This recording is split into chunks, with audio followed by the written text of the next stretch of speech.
All right, so in the south here, you just saw the Dead Sea and the story about the controversy over the use of the Dead Sea and the special properties. And you notice it's very desert down there. If you were to swing to the east and go that way, you'll end up in the Arabian Desert.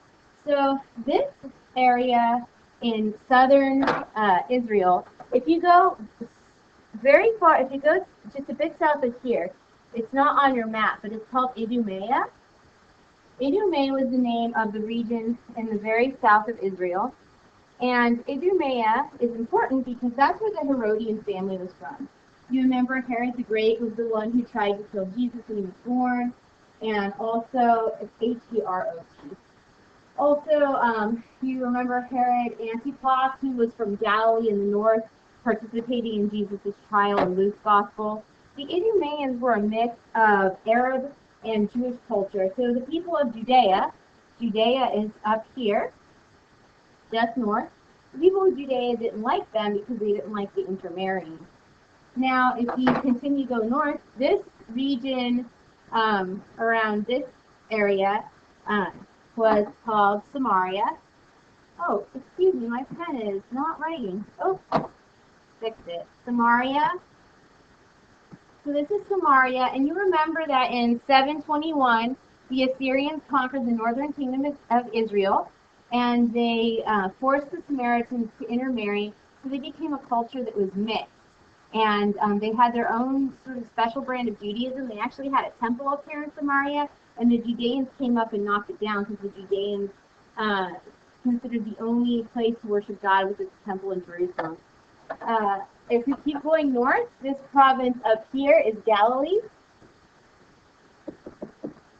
And that's where Jesus is from. This shaded area here is Perea.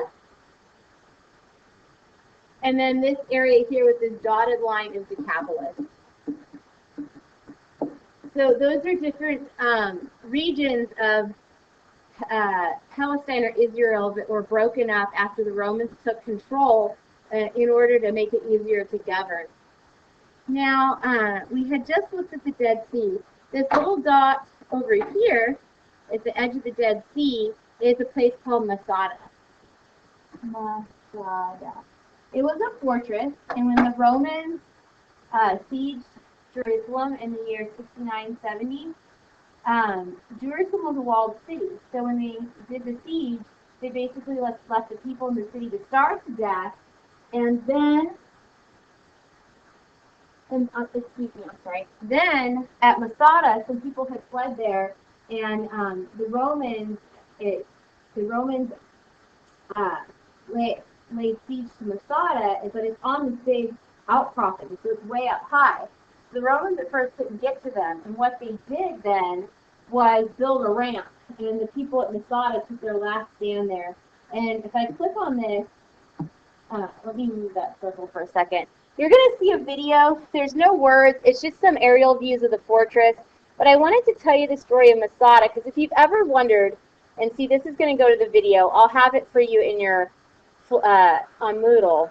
If you've ever wondered why, for example, there's been a lot of tension in Israel over Hamas, why the Israelis bomb civilian homes, it has to do with this memory of Masada. If you see the sky bucket going up to the top of this outcropping, the Israelis have an expression, Masada, never again.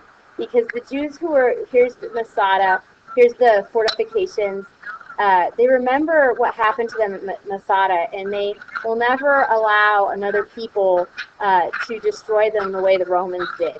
So if you look at it from the Israeli perspective, it's about a people of defeat, people who were defeated, never wanting to go through that again. Indeed, as I recall, the Israeli special forces are called Masada to this day.